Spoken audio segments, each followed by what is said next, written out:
So మన హృదయంలోనే ప్రేమ ఉంది. సో ఇతరుల ప్రేమ ఆశించి మన టైం అంతా వేస్ట్ చేసుకోవడం కన్నా మనమే ఇంకొకరికి ఇచ్చే స్థాయిలో దేవుడు మనం ఉంచినాడు అనే విషయం ఎప్పుడు నన్ను చాలా ఆకర్షిస్తుంది.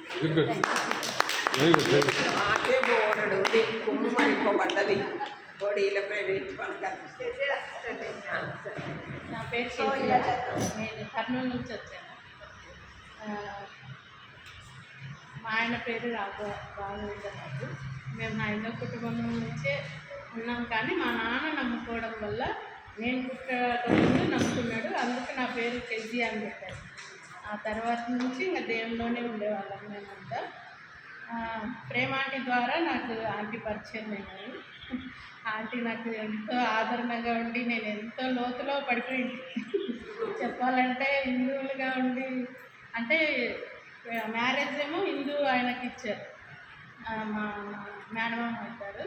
అందుకు ఇంకా మళ్ళీ హైందవ కుటుంబంలో పడిపోయి పూజలు అంట అవి ఇవి ఎక్కువైపోయింది. తర్వాత నేను కర్నూలు చేరినాక ఆంటీ ద్వారా నేను మళ్ళీ పుంజుకొని నాకు నా తప్పేదో నేను తెలుసుకొని ఆ తర్వాత ఆంటీని పరిచయం చేసినారు. అప్పటి నుంచి నేను ఆంటీ వాక్యాలు చాలా బాగా ఇంట్రెస్ట్గా, ఉదయాన్నే ఫస్ట్ నేను లేదంగానే ఇంకా ఆంటీది వాక్యం అట్లా నేను చాలా తగ్గిపోతున్నాను. ఇంకా నేను ఒక పతిప్రాయులుగానే ఉండేదాన్ని చెప్పాలంటే. అప్పటి నుంచి నేను చాలా బాగా ఈ పాఠశాలలో చాలా బాగా నేర్చుకున్నాను, చాలా తర్ఫీదు అవుతున్నాను, ఇంకా బాగా అవుతానని కోరుకుంటున్నాను. మా ఆయన కోసం, పిల్లల కోసం ప్రేయర్ చేయండి. ఆయన ఎట్లయినా రక్షింపబడతాడు, పిల్లలు కూడా రక్షింపబడతాడనే ఆశతోనే బతుకుతున్నాను నేను. అదొక్కటి నా కోరిక. ఆంటీ వాక్యం ఏది నచ్చింది? అన్నీ నచ్చినాయి చెప్పాలి, అన్నీ రాసుకుంటూ ఉంటాను. ఇది నచ్చలేదు అనేది ఆంటీ. ఒకరోజు ఆంటీ వాక్యం చెప్పినప్పుడు మళ్ళీ ఆంటీకి ఫోన్ చేసి నేను ఏడ్చాను అన్నమాట. వాక్యంలో ఆ వాక్యం గుర్తులేదు, కానీ మా అక్క గురించి, అంటే నేను మామూలుగా బాటంగా మనం ఎన్నెన్నో మాట్లాడుకుంటూ ఉంటాం. అంటే మా అక్క గురించి కూడా నేను ఏదో విధంగా మాట్లాడి ఉంటాను. ఇట్లాంటివన్నీ మాట్లాడకూడదు, ఒకరి గురించి మనం ఇది చేయకూడదు అనే ఇదిలో చాలా ఆ వాక్యం వల్ల నేను ఇదైపోయి మళ్ళీ మా అక్కని క్షమించమని అడిగి మళ్ళీ దాని ద్వారా నేను వృత్తి పొందిన. Okay, thanks. 26 years అయితే నేను ఆంటీతో పరిచయం అయ్యి, ఒక మలయాళిగా నేను ఇక్కడ ఈ క్వార్టర్స్లో వచ్చాను. మలయాళి నాకు ఎవరు ఫ్రెండ్స్ లేదు, కానీ మా పక్క ఉండే ఇక్కడ తీసుకొచ్చారు. అట్లనే ఇక్కడ వచ్చినప్పుడు నేనేమో ఏదో చాలా గ్రేట్ అని అనుకుని వచ్చాను, అంటే వాక్యంలో విన్నాను. కానీ నేను బిగ్ జీరో అని తెలిసేది అన్ని వాక్యం విన్నప్పుడే. అంటే ఒక్కొక్క వాక్యంలో, ఒక్కొక్క పుస్తకంలో ఏముంది, దాంట్లో కంటెంట్స్ ఏముంది అంతా. ఇప్పుడు ఏ పుస్తకం తీసుకుంటే కూడా దాంట్లో ఏముంది కంటెంట్స్ అని అర్థమయ్యేది అని చెప్పిన వాక్యం వల్లనే. అట్లనే వాక్యం అని ప్రాక్టికల్ లైఫ్లో నేర్పించడం మాత్రం కాదు, అది తనకి టైం, ఒక గవర్నమెంట్ ఎంప్లాయీ కనుక ఇంటి పని, వంట పని అన్నీ చేసినాక తను ఒక్క బైబిల్ నుంచి ఒక్కొక్క చాప్టర్ చదువుకొని తను రీడింగ్ చేసేది బస్సులో.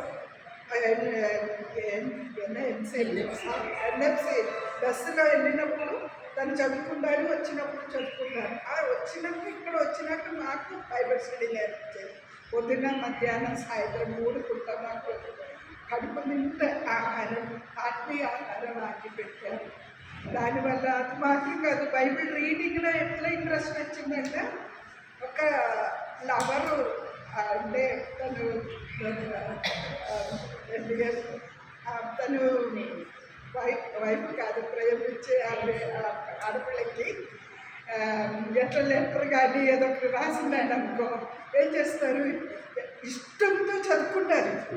చదవడం మాత్రం కాదు, మరీ అది చూసుకొని చదువుకున్నట్టు. దేవుడు మనకిచ్చిన ప్రేమ లేఖనమే ఇది.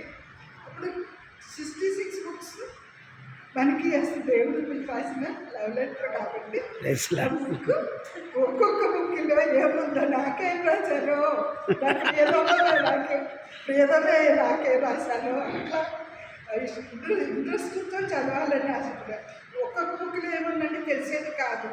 కానీ ఆంటీ మొత్తం కంటెంట్స్ ఎన్నిసారి 26 ఇయర్స్లో ఎన్నిసార్లు ఉంటే కూడా మరీ కొత్తగా ఉంటుంది.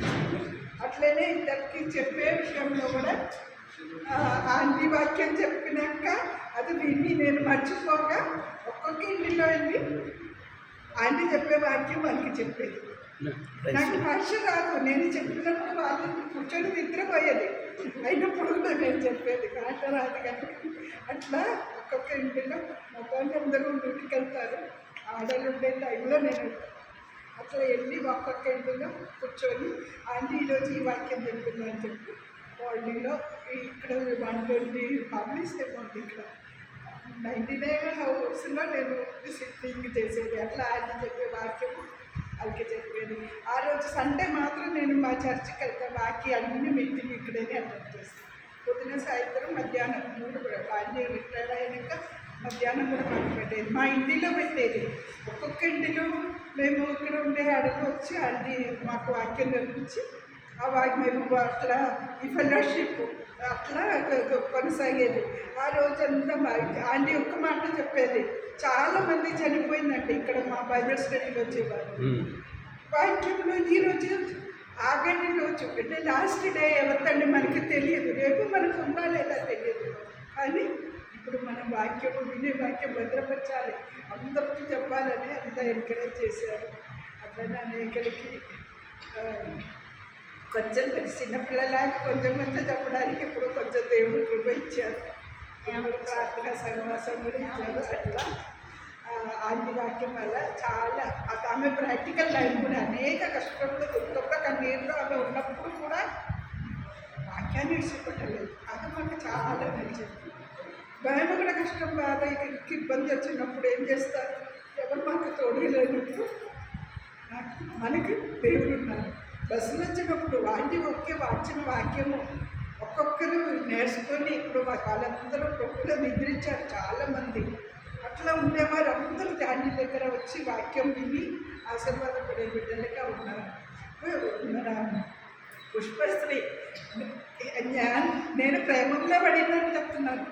ఇట్లా అంత కాదు అసలు అంటే అట్లా ప్రతి ఒక్కరు వాక్యం ఎదిగేలాగా మాకు దేవుడు చాలా కృప ఆంటీ వల్ల చూపెట్టారు. ఆ రోజు ఉండే సహవాసం ఇక్కడే మేము అందరూ గాయత్రి యూనివర్సిటీలో ఉండేది. ఇట్లా పుట్టినరోజు మాకు ఎవరికో ఏదో ఒకటి సాయితీ తీసుకొచ్చి అందరికీ స్నాక్స్ పెట్టి పంపించేది. మరి అందరినీ చెదరగొట్టినప్పుడు కూడా ఆ సహవాసం విడిచిపెట్టక మరీ కొనసాగే కృప ఇప్పుడు దాకా. వారానికి ఒక్కసారి మేము మాకు ఇక్కడ వాళ్ళందరూ గ్యాదర్ అయ్యే కృప దేవుడు ఇస్తున్నారు. ఇంకా దేవుడు మమ్మల్ని సహాయించిన కనుక ఇంకా నేనే దేవుడు కాలేబులాగా మమ్మల్ని ఆయుష్యంతో ఉంచి మేము ఉన్నకాలం అంతా ఆ వినే వాక్యం విడిచిపెట్టక వాక్యానుసారంగా జీవించే కృప మాకు దయచేసి మమ్మల్ని నడిపించడానికి అందరూ ప్రార్థన చేద్దామని వచ్చిందంట. టీచర్ అయి వచ్చి స్టూడెంట్ అయిపోయిందంట.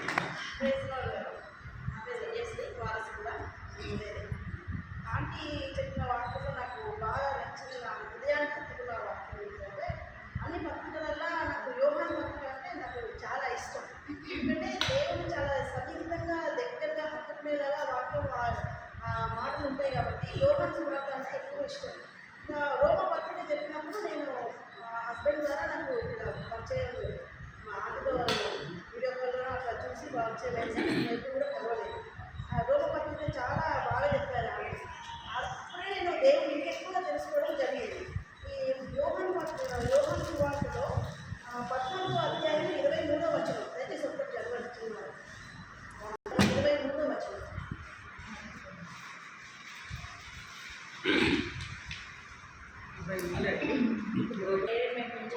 నేను పుష్పశ్రీ గారి 5 మంది ఆంటీ గురించి చెప్పాలంటే ఆంటీ నాకు ఒక ధైర్యం, రిలేషన్షిప్ మేనేజ్ చేయడంలో నాకు ఏది వచ్చినా సరే ఆంటీ వర్సెస్ కానీ వాక్యం చెప్పేది కానీ నా రిలేషన్ హస్బెండ్తో మెయింటైన్ చేయడానికి కానీ సరిదిద్దుకోవడానికి కానీ ఆంటీ నాకు ఒక పెద్ద ధైర్యం. నేను ఆంటీని నా రిలేషన్షిప్ మేనేజర్గా పెట్టుకుంటాను.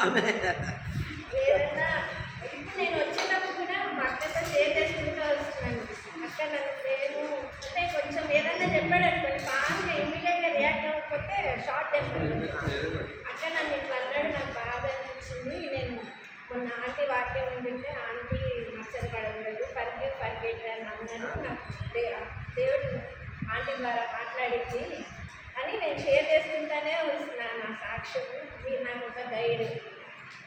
బైబుల్ వర్స్ మీరు నన్ను టచ్ చేసింది ఏంటంటే నాలో ఉన్నవాడు లోకంలో ఉన్నవాడి కంటే గొప్పవాడు. ఎప్పుడన్నా నాకు ఏదన్నా ట్రబుల్ వచ్చినా ఏదన్నా కష్టంగా ఉంది నేను చేయలేను అనుకుంటే అది నేను ఎటువంటి ప్రేయర్ చేసుకుంటాను. నాలో ఉన్నవాడు లోకంలో ఉన్నవాడి కంటే గొప్పవాడు. మీరు నాకు రిలేషన్షిప్ మేనేజర్గా ఉన్నందుకు చాలా చాలా థ్యాంక్ యూ అండి. నన్ను నేను చాలా చాలా చేంజ్ చేసుకున్నాను. 5 వరకు నేను క్రిస్టియన్ కాదు, నేను కన్వర్ట్ అయ్యాను. మ్యారేజ్ అయిన తర్వాతనే మ్యారేజ్ అయిన ఒక 6 years తర్వాత దేవుడిని తెలుసుకోవడం స్టార్ట్ చేశాను. కానీ బైబిల్ మీరు వాక్యం చెప్పుకోవడం విన్న తర్వాత ఇంత డెప్త్ ఉంది ఆ సబ్జెక్ట్ దేవుడి గురించి ఇంతే నాకు తెలుసు ఇంకా ఎంత లోతుందని నేను డీప్ స్టడీ చేయడం. మీ క్లాస్ అయిపోయిన తర్వాత మేబీ నేను ఆన్సర్ చేయకపోవచ్చు క్లాస్లో. మీ క్లాస్ అయిపోయిన తర్వాత గబగబా పనులు చేసుకుని 1 hour నేను స్పెండ్ చేస్తున్నాను మళ్ళీ మీరు చెప్పిన దానంతా డీప్ రీసెర్చ్ చేయడానికి. అంటే వీళ్ళతో పాటు సమానంగా రావాలి. అందరూ ఇండివిజువల్స్, నేను ఒక్కదాన్ని ల్యాండ్లో ఉన్నానేమో. అంటే సబ్జెక్ట్ వీళ్ళకి ఎక్కువ తెలుసు నాకు తెలియదు. నేను కొత్తగా జాయిన్ అయ్యాను. వీళ్ళతో పాటు సమానంగా ఉండాలి. నేను ఎక్కడ అంటే క్లాస్లో వెనకబడిపోతానేమో అని చెప్పేసి నేను రీసెర్చ్ చేయడం మొదలుపెట్టాను. వాటి చాలా థ్యాంక్ యూ. నా పేరు లక్ష్మి. నేను పుష్పడిన వల్ల తమ్ముడు కదా. మేమిద్దరం తమ్ముడు మిగతా వాళ్ళంతా పెద్ద వర్షం. నేను కూడా ఆంటీతోటి పరిచయం. ఫస్ట్ ఆంటీ గ్రూప్ స్టార్ట్ చేసినప్పుడు ఫస్ట్ 5-10 మెంబర్స్లో నా నెంబర్ నేను అందులో నాకు కనెక్ట్ చేసి చెప్పినప్పుడు స్టార్టింగ్ ఒక 5 to 10 మెంబర్స్ ఉన్న గ్రూప్లో స్టార్ట్ అయింది. ఒక 3-4 years కంటిన్యూ అయ్యింది. అన్నీ చేస్తున్నాను కానీ కొంచెం ప్లేసెస్ మారడం, విజయవాడ వెళ్ళడం, మార్నింగ్ హాస్ వెళ్ళడం అది కొంచెం ఇదైంది కాబట్టి అట్లా స్కిప్ అయిపోయాను. కానీ రీసెంట్గా ఆల్మోస్ట్ మార్చ్ ఏప్రిల్ వరకు కూడా నేను గ్రూప్లో ఉన్నా. కింద నా పేరు కనిపిస్తుంది కానీ మళ్ళీ మిస్ అయిపోతూ ఉంటుంది. 10-15 days ముందు ఫోన్ మొత్తం కింద పడి మొత్తం కాంటాక్ట్స్ అయితే గ్రూప్ కూడా పోయింది. బట్ ఆంటీ చెప్పిన మెసేజ్ ప్రతిదీ నా దగ్గర నోటెడ్గా ఉండేది. రాసుకునేదాన్ని బుక్స్ 1 book అయిపోయింది అలా రాసుకునేది. ఇంకా ఓపెన్ చేసి ఆంటీ ఎనర్జీ ఎంప్లాయ్ అని అటామిక్ ఎనర్జీ స్కూల్ ఏరియాలో ఉన్నారు అని ఇంత కనెక్టెడ్ అని ఎట్లా అంటే even my parents they were employees of ECI వాళ్ళిద్దరు కూడా అక్కడ అంటే మా స్కూలింగ్ కూడా ఏం చేస్తుంది. ఆంటీ ఒక రోజు మళ్ళీ షేర్ చేసే రోజు మాట్లాడుతుంటే మా ఆంటీ ఇంత దగ్గర వస్తున్నాను అంటే 40 years ముందు నా 51 40 years ముందు నా స్కూలింగ్ అప్పుడు ఆంటీ అక్కడ సర్వీస్లో ఉన్నట్టే కదా. అంత దగ్గర ఉన్నాయి అంటే నేను చూసిన ఆంటీ అన్న యాక్చువల్గా ఒక మదర్ ఎంత స్ట్రాంగ్ మదర్ ఉంది కానీ మీకు నాట్ ఫైన్ కానీ 40 years తర్వాత అయినా మళ్ళీ దేవుడు మమ్మల్ని కలిపాడు అని అంటే ఆంటీ మధ్యలో మెసేజ్ ఏదైనా కోట్ చేస్తున్నప్పుడు మెడోనా అని ఒక స్కూల్ అని ఒక క్యారెక్టర్ ఆఫ్ మెడోనా గురించి మాట్లాడుతున్నప్పుడు ఇక్కడ ఒక స్కూల్ ఉండేదమ్మా అక్కడ ఉన్నది ఇవన్నీ చూస్తే I was a student of మెడోనా. అక్కడే స్కూల్ ఆ వీధులు మంగళ నగర్ అవన్నీ నేను తిరిగి నేను నా చైల్డ్హుడ్ మొత్తం అక్కడే కరెక్ట్ ఆంటీ నాకు అనుకున్నాను. ఎంత హ్యాపీగా ఫీల్ అవుతాను. ఎందుకంటే నేను అంటే నాకు డిఫరెన్స్ నాకు గుర్తు రావట్లేదు కానీ తోడుకోవడం చెప్పినట్టు వైఫ్ అండ్ హస్బెండ్ రిలేషన్ గురించి ఆంటీ మాట్లాడినప్పుడు నేను ఎదుగుతున్నాను. ఎందుకంటే మా హస్బెండ్ గవర్నమెంట్ ఎంప్లాయ్ దూరంగా ఉంటారు transfers and plus with 3 kids. వాళ్ళ పిల్లలు ఆ పిల్లల బాధ్యత స్కూలింగ్ వాళ్ళు ముగ్గురు 10th అయిపోయే వరకు కూడా మొత్తం రెస్పాన్సిబిలిటీ నేనే తీసుకుంటాను. ఎందుకంటే ఆయన మీద ఆయనకున్న ప్రెషర్ అనుకుంటుంది కానీ నేనే చూసుకోవాలి. I have an experience of 25 years teaching. So స్కూల్స్లో జాయిన్ అవ్వడం అన్నీ చేసి వాళ్ళని చూసుకుంటూ అంతా కూడా కానీ కొన్నిసార్లు స్పిరిచువల్గా పడిపోయినప్పుడు నేను ఆంటీ మెసేజెస్ విన్నప్పుడు చాలా ఆదరణగా ఉంటాయి. ఒక మదర్ ఈవెన్ సొంత మదర్ కూడా మనకు అంత ప్రేమ చేస్తుంటాం. ఏముంది కష్టం దాటిపోతుంది అని చెప్పడానికి కూడా మదర్ కూడా మనకు టైం ఇవ్వలేదు. నాకు మదర్ ఉంది 78 చేసిన బట్టి మేము ఈ రోజు ఇలా ఉంటాం. వాళ్ళ ప్రార్థన బట్టి ఇప్పుడు మన ఆంటీ చెప్పారు గ్రాండ్ పేరెంట్స్ ఉన్నదని మన తల్లిదండ్రులు చేసిన ప్రార్థన బట్టి మనం ఈ రోజు ఇలా ఉన్నాం. అది మనం మన పిల్లల కోసం క్యారీ ఫార్వర్డ్ చేయాలి, కానీ మనం చేయలేకపోతున్నాం. ఆంటీ నాకు చెప్పినంత వెంటనే అదే correct. We have to check అసలు మనం మన పిల్లల కోసం దేవుడు మేము చేసిన తప్పులు బట్టి కానీ మేము తప్పిపోయినట్టు దారితో తప్పిపోయినట్టు స్పిరిచువాలిటీలో పడిపోయినట్టు ఇది కానీ దాని ఫస్ట్ అది ఏది పిల్లలకి రాకూడదు.